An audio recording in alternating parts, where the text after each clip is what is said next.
So Taylor, at what point in the project were you as a builder brought in? Great question. So these clients came to us with plans drawn by Strom Architect, and we worked with the clients, priced it out, put together like a detailed spec sheet, presented pricing, and we had to go through a round of changes, help them value engineer and come up with a project that fit their budget, still had the vision that they wanted to create here, and just kind of worked with them hand in hand between the architect, client, and interior designer to come up with this project. And were you pretty heavily involved after you were brought in and the value engineering started to take place? Were you pretty involved in that process? Very involved. We're working for the clients, coming up with different options and solutions on how can we make this fit the budget, what type of products can we use, what's gonna look good but also last a long time on the building. Why don't we talk about a couple of features that maybe were part of the value engineering? Just as we're standing here, I think one of them was probably maybe the finishing of this concrete floor that we're on. Do you want to talk a little bit about that and maybe what the style of this polished concrete floor is? Yeah, so in this lobby area, we did a polished concrete floor, and the clients were looking for something that's inviting, timeless, still kind of brings maybe an industrial feel. Yeah, so they're looking for, when you walk into here, they have this industrial feel to this space, and utilizing a polished concrete floor helped us accomplish that. And what kind of user is this building, and who is it? This building was built for Red River Financial. They're a financial company located here in Fargo, North Dakota. And Taylor and I were both involved in the value engineering and also the estimation of this project. They were great clients to work with. We were fortunate enough to be brought into this project after the initial design. And like Taylor was saying before, we were able to participate in the value engineering, which I think as builders, the sooner that we would be able to be brought into that process, I think we can add value. We can add value at all stages, but I think we can really add a lot of value the sooner that we're brought into that process, wouldn't you? Yep, I would agree with that. It's anyone that's built anything or is looking to build something, obviously there's a budget in mind, you have a vision that you want to bring to life, and if you can kind of correlate and get involvement from both the architects and the contractors, working as a team with the clients to both design something that's within their budget, use the products, the style that they're going after, it tends to work out. You're able to come up with something that is both architecture design, built within budget, and collaborate as a team. Do you think that's different residential from commercial projects? I would say that same process works very well with both residential and commercial projects. Do you like one or the other better? Or is there a big difference between the residential projects that you work on and the commercial projects? I like the combination of both. There are differences, residential tends to be much more emotional, whereas commercial is going to be lean towards being more business, financially driven. But overall, it's nice to do both. You can see both sides of things, and I think having the experience in one definitely benefits doing the other.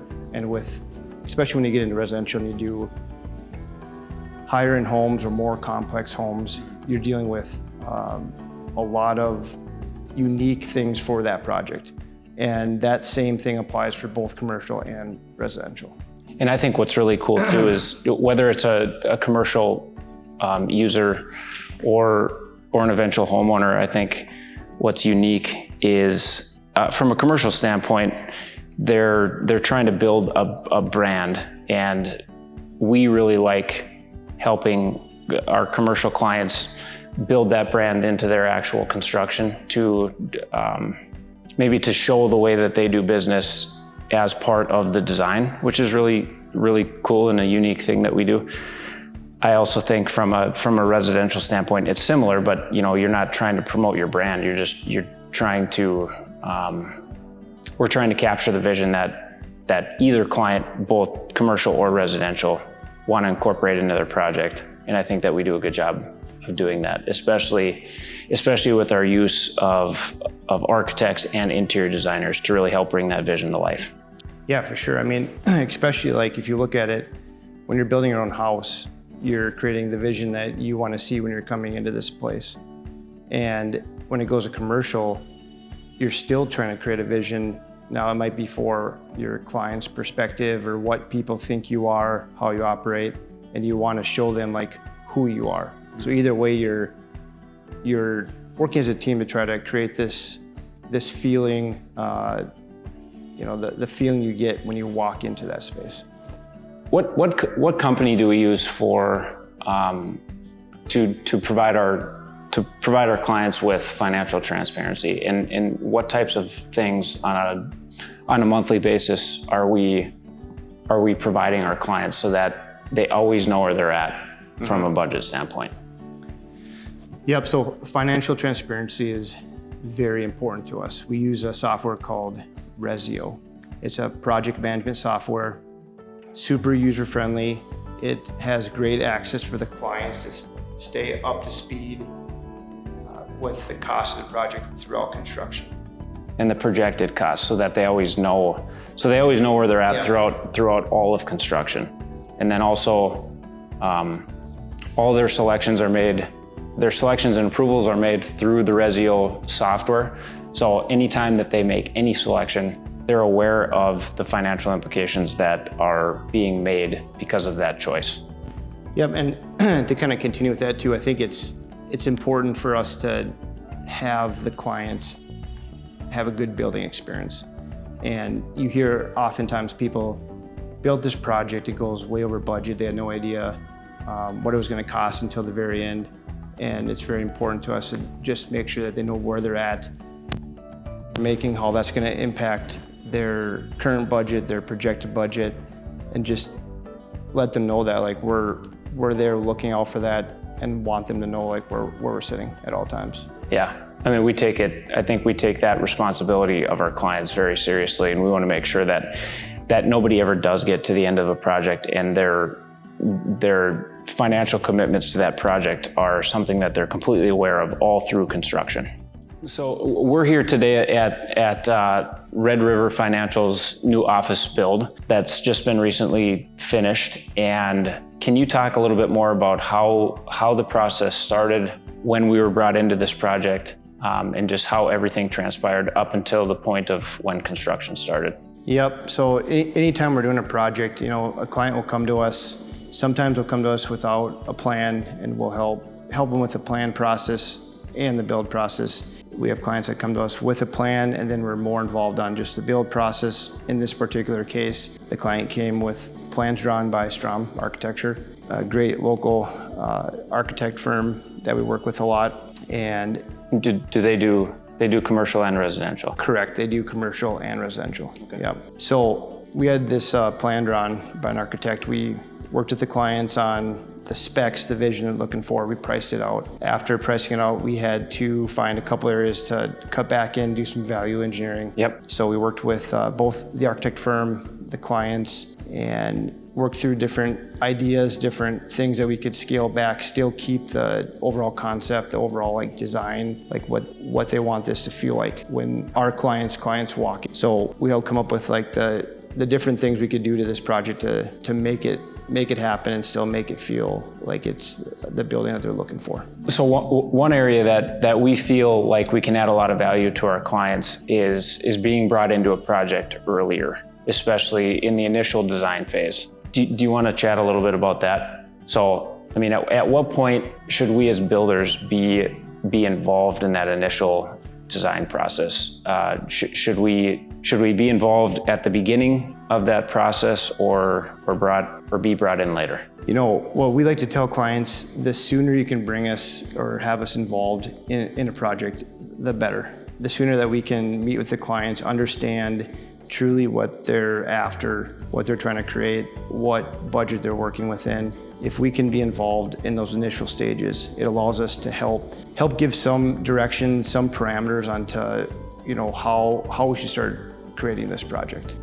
I think that bringing us into a project earlier from a builder perspective really helps to allow us to guide the architectural process, the overall direction and scope of it, so that we can get from initial design to construction faster. I think that's a real area of value that we can bring to our clients. And I think what's also interesting about us is that we actually really enjoy that process, and we would prefer, rather than plans be brought to us and be completely ready for construction, which we do projects like that as well.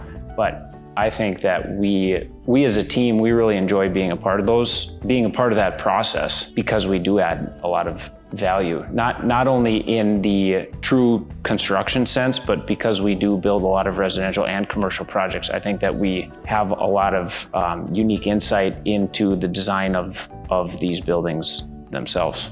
Yeah, absolutely. To kind of go off of that, a lot of times you'll see how when you have an architect involved and you have a builder involved with a client, if everybody's not on the same team and trying to work together towards the same goal, you'll often find times where the project goes way over budget or it can't move forward. And what we found out is if you can work with the right people, clients, architects, and builders, and work together and come up with what you want this to look like. Obviously we love to incorporate the ability that the architects have in design. They may not know what things cost or what products can be used to achieve their look on a certain budget. And so being able to take both of our strengths and work together allows us to kind of come up with a project that does meet the client's budget, their style, their vision, working together as a team. Sure.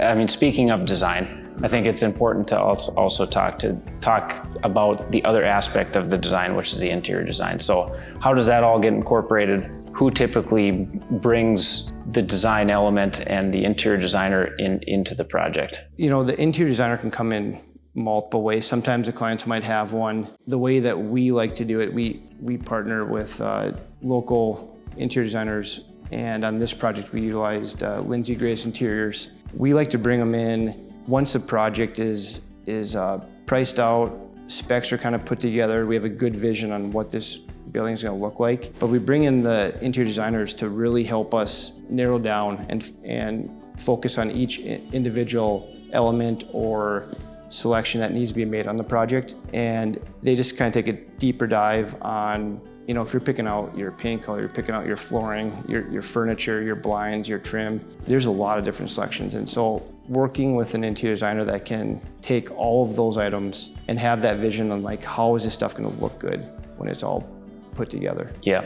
It's something that we've learned early on is super important for your project to turn out the way that you want it to turn out, the way that the clients want it to turn out. So the earlier you can get them involved, the better. We find it best to bring them in as soon as the project budget and scope is designed. And I think what's interesting too is, this particular building, being it's a commercial space, there's multiple tenants essentially in the same building. I think in whether it's a commercial building or a residential home with multiple clients, I think it's always a really interesting collaboration to try to get everybody's vision to meld and for it not to look like it was pieced together. So to touch on, I think it would be really interesting to hear your perspective of how, from a client perspective, whether it be residential or commercial, how do the interior designers really take all these different styles, maybe meld them together, but then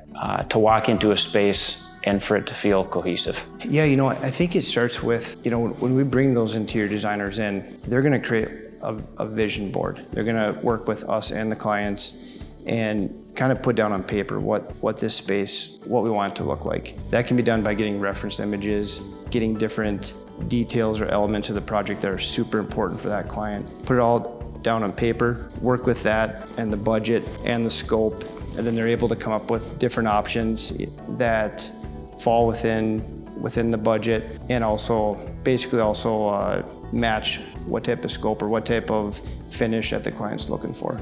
Probably there's plenty of builders out there maybe that there's friction between interior designers and architects. But I think something that definitely sets us apart from others is that we truly enjoy working through the architectural process and also the interior design process. Try to bring a team of people together to help kind of, again, bring the whole project together. And I think because we enjoy that process, I think that we're able to put projects together that ultimately turn out. It's something that makes us different. You have like three main components in a project. You have the architecture, the builder, interior designer, and they're all working for the client. And if you have one of those three pieces that's disengaged or they just want to do it their way, it can tend to lead to, problems, whether that's a budget problem, a schedule problem, a timing aspect. But when you can find the right people, the right companies, and you collaborate together, going after the same thing, it allows you to create something that the client truly loves. You're capturing the architectural design, the feeling of the space inside and outside. You have the builder who's able to take that and actually build it. And then you have that interior designer that brings the element of tying all those pieces together on the inside. It's something that I truly feel, once we learn that, it has allowed us to be a part of more projects and strengthen some relationships with local architects and interior designers and truly create some awesome projects. Do you think we do a good job of helping bring architects and interior design not only into the project, but also to help coordinate all those different moving pieces to? Absolutely. I mean, you don't want me to pick your paint color.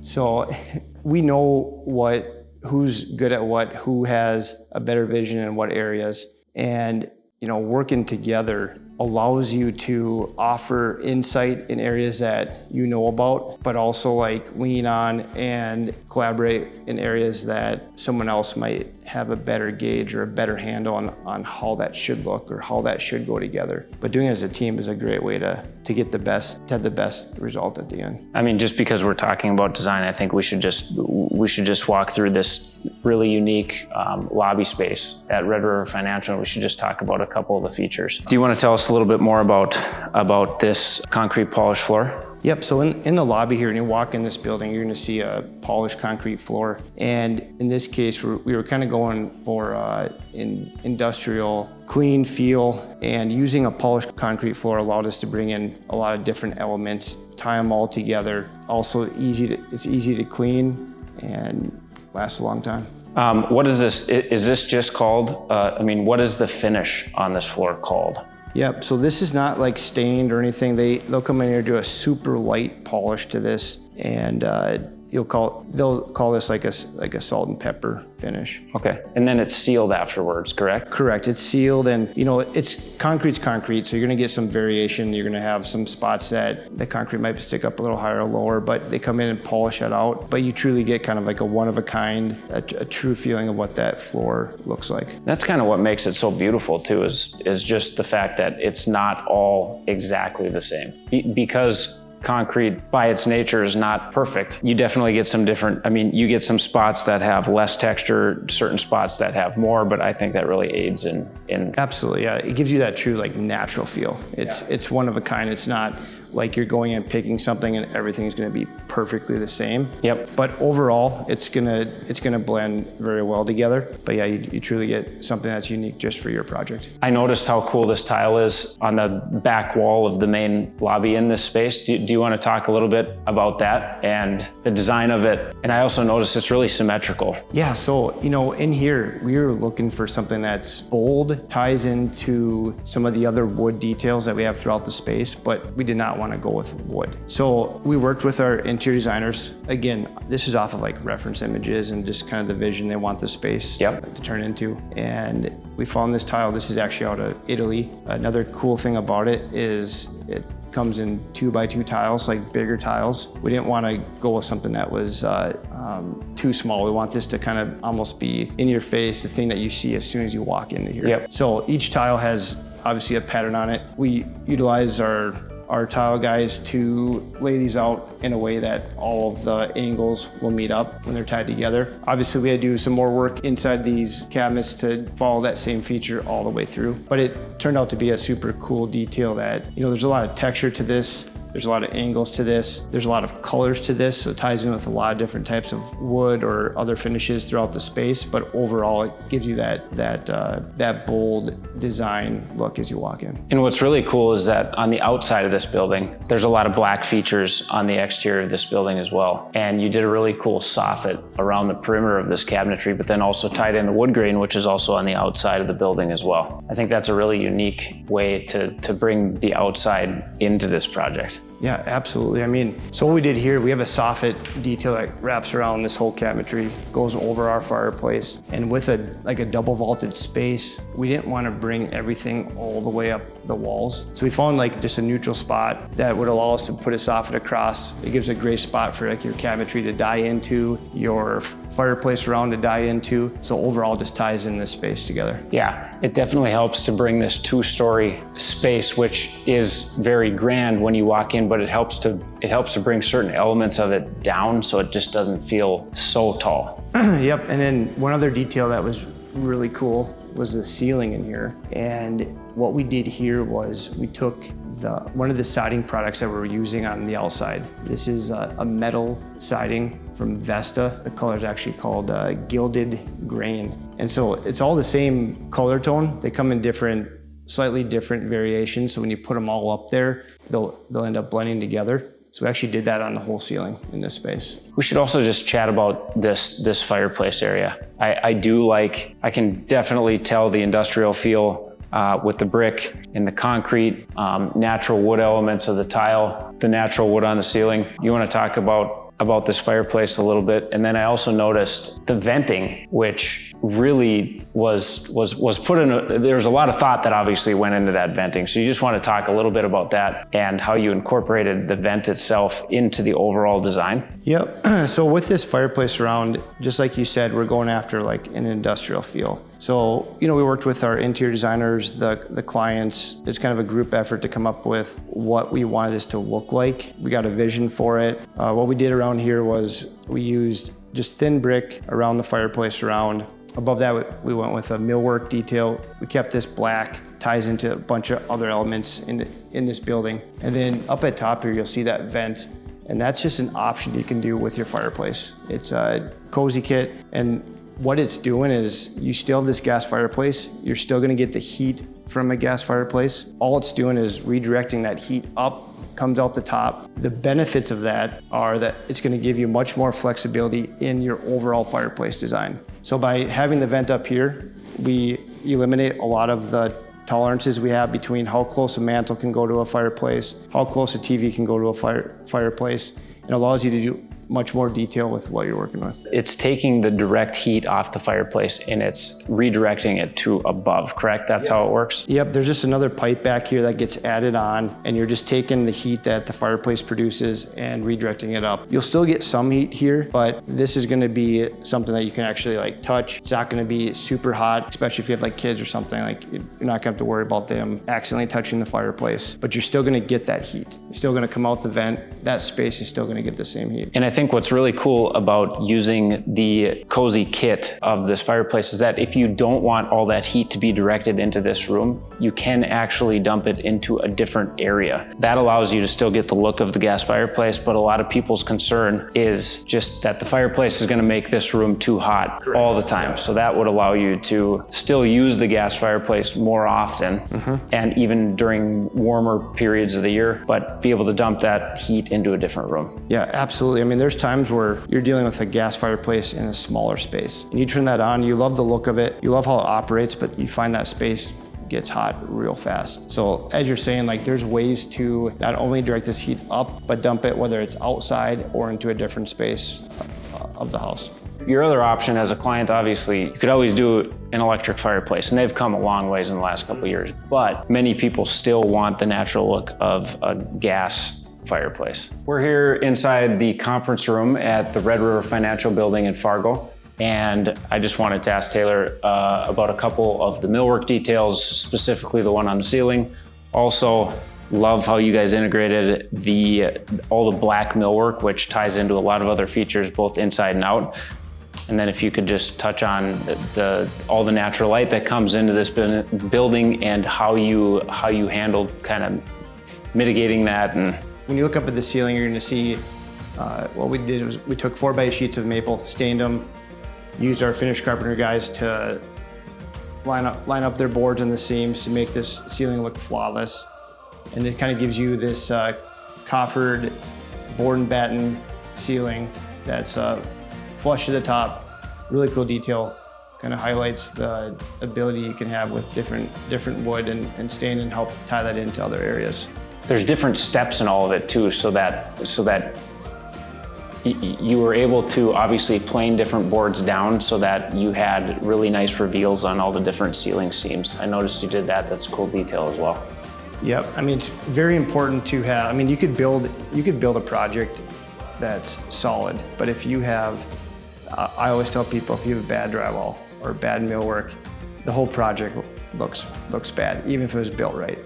So when it comes to millwork details, we're very particular in our transitions from one size to the other. So, you know, on the outside, you're gonna have boards that are a little bit thicker than the next layer, So you layer those boards so they all die into each other. Gives you a flawless transition from one piece to the next. I mentioned all the natural light coming into this room. Yep, so, you know, in this conference room, there's a lot of big windows. These face to the south. You're gonna get a lot of light coming in here. So one thing that we did was during rough-in, we ran electrical up to each window location. And you can hit a button over here and the blinds will come up automatically. So you're sitting there at the conference room table with some clients. It's too bright in here. You can hit this button, they'll go up, they'll go down. Super cool feature to add into your project. And we even incorporated kind of like a valance type board over these windows or over the blinds. So like as these blinds go up, they're hidden. You don't see them. Yeah, I think that's a feature that we're definitely starting to see more clients ask for, whether it be in commercial builds or residential, to have automated window coverings so that it's easy to put their blinds down or up. They all travel at the same speed down, so it is a really unique feature that I think adds usability to a lot of spaces that have a lot of natural light.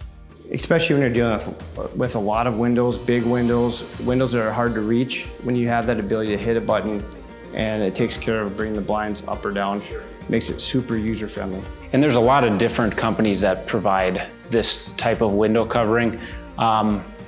Different brands have windows that are battery powered that you need recharging. We have definitely learned that to have direct power to these window coverings makes a big difference. Instead of clients needing to recharge batteries, still get up to high places, two-story ceilings, stuff like that. So this definitely is a feature that we see being integrated into more and more builds. So Taylor, one of the things that I noticed at the Red River Financial Building is the use of bringing borrowed light into the hallways. It seems like the whole building has offices surrounding the perimeter of the building, but then you still get a lot of natural light into the interior hallways. So if you want to talk just a little bit about how you did that, why you did that, what that accomplishes, that'd be awesome.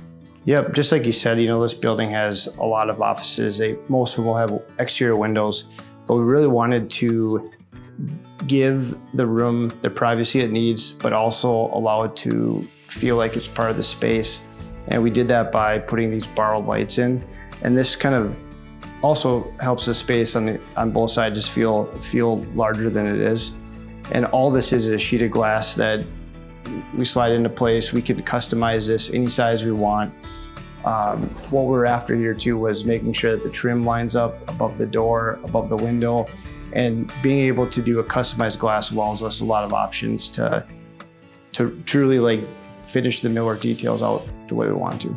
In this commercial space, what's unique too is that we were able to etch the glass with the client's company name, which that's a really unique feature. But even in a residential setting, you can do glass etching for a design that's important to the client. A really good use of that would be in a workout room or maybe a at-home office, stuff like that. But it does truly help bring in a ton of natural light into really whatever space has an exterior window, but you don't want to stop all that natural light from flooding into a different space. Yeah, for sure. Just like you said, this is just a sheet of glass, and that gets put in, and then you can work with companies that will come out, put this film in. You can kind of carry that as far as you want, adding a detail. You can even add colors to this if you want to.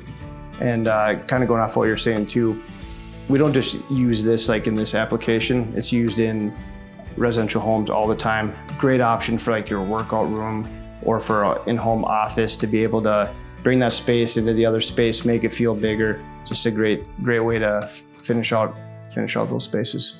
Why don't we step over here and we can just chat about this space, some of the really cool cabinetry features that we have appliances tied into, and then also how we brought some of the brick that was in the main lobby into this space as well. Yep, this is just like a little coffee bar area.